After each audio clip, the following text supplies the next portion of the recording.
Hi everybody, and welcome to another segment of AstrologyAnswers.com's weekly forecast. My name is Terence Scardino. The week begins on Monday, October the 26th, and by this weekend, Saturday, there's going to be a very powerful full moon in the sign of Taurus. But let's start with Monday. There's no other planetary events going on. The moon is in Pisces and not aspecting any other planets also. So the energy overall is calm, but Mercury's in retrograde, Mars in retrograde, so there's still this background kind of stress, anxiousness happening.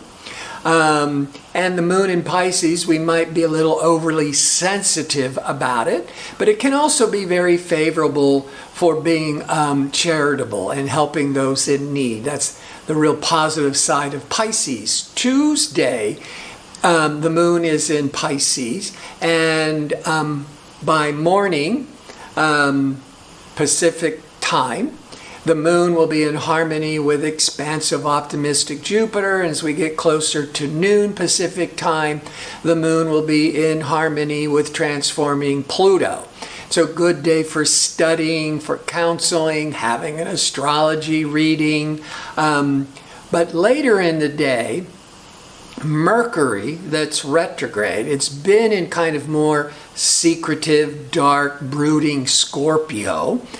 And around 6:30 in the evening Pacific time, Mercury, it's retrograding, is going to retrograde out of Scorpio into fair-minded, diplomatic, charming Libra. Venus is the planet associated with Libra. Venus is the planet of love and harmony and diplomacy. Venus goes through all the signs once a year. Venus, right after Mercury retrogrades back into Libra, Venus enters into Libra for those next several weeks.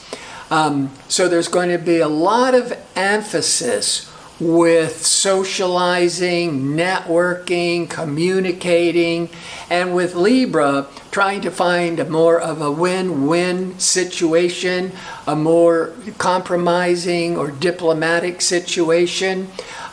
Just remember, with all that wanting to socialize and connect with friends and loved ones, just remember to keep socially distancing yourself so we'll all remain safe.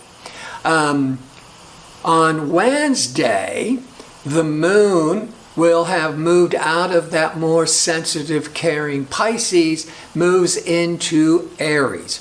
Aries is fiery, pioneering, ambitious, aggressive, courageous. There's no other planetary events going on.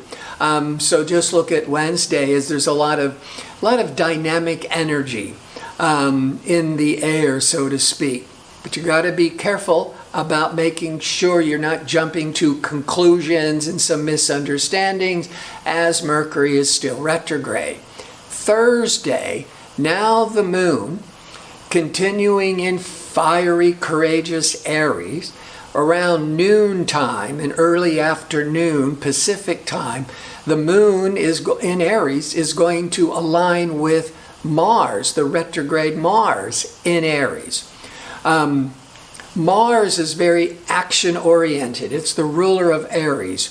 Mars does not do well being retrograde because all that dynamic, forceful, ambitious energy of Mars is being internalized or feeling like it's swimming against the current. That's the retrograde period until November the 13th. So there's a lot of this irritability and anxiousness and frustration, at least on the back burner. But when the moon in Aries crosses over the retrograde Mars in Aries around the first couple of hours, like noon, 11 a.m., noon, 1 p.m. Pacific time, there might be some real emotional outbursts, triggers, tensions, arguments. But things will work out later in the evening, Pacific time, when that moon now is triggering Jupiter. So there's more of this optimism, and Jupiter has a lot to do with wisdom. Friday, the moon is in Aries until 2:19 p.m. in the afternoon, Pacific time. But before it leaves Aries and then moves into Taurus, in the morning, from like 6 a.m. to noontime, the moon will be in a difficult angle to restricted, contracting Saturn, and then the moon will be in confrontation to rational Mercury that's retrograde, with the moon being more emotional but impatient. So Friday morning, certainly up into that 2:19 p.m. Pacific time, could be a time of a lot of miscommunications, triggering arguments, a lot of stress. So here's the good news. The moon will enter into Taurus 2:19 p.m. Pacific time. Then on Saturday, it'll be the full moon in Taurus. Taurus is really, it brings this tone for more stability, calm, steadiness. But that's only going to last from the mid-afternoon into the evening Pacific time. Because on Saturday, now we're having the full moon in Taurus. The full moon, once a month, brings these matters, whatever's going on in your life, brings it all out into the open. So it can be a time of testing relationships, certainly a very emotional, reactive time.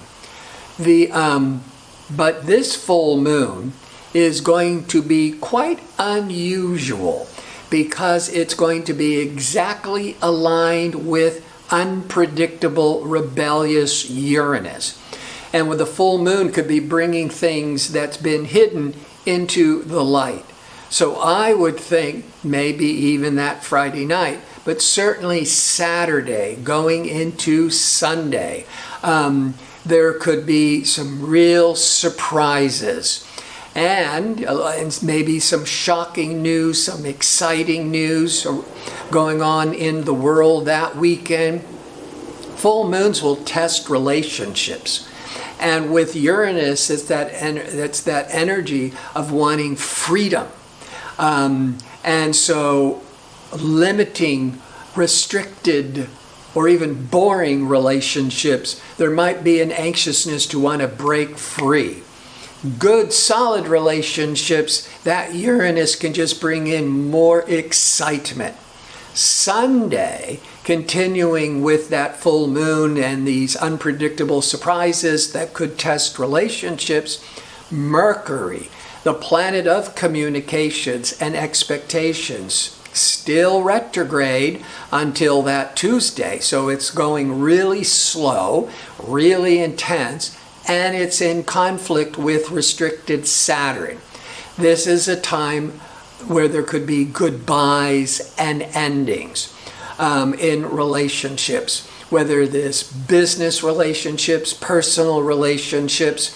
So I do think that weekend, any kind of weak relationship, there might be these sudden revelations, these sudden secrets, these sudden unexpected events trigger, and that could break up weak relationships. Strong ones only get stronger.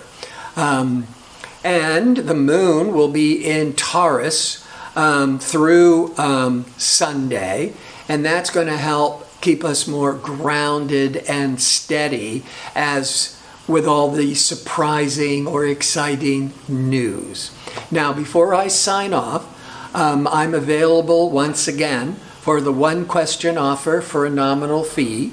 To be able to, where you can sign up for it, is go to the front page of astrologyanswers.com, and on the top part, you'll see the link for advisors. Click on advisors, scroll down to the bottom, and where it says, for more advisors, click on that, because so far I'm at the very bottom of that list of advisors. So just click on my name, and then you can fill out the request for me to answer your question. I want to thank you for tuning in. I hope to see you next week with my next segment. Until then, be safe and well.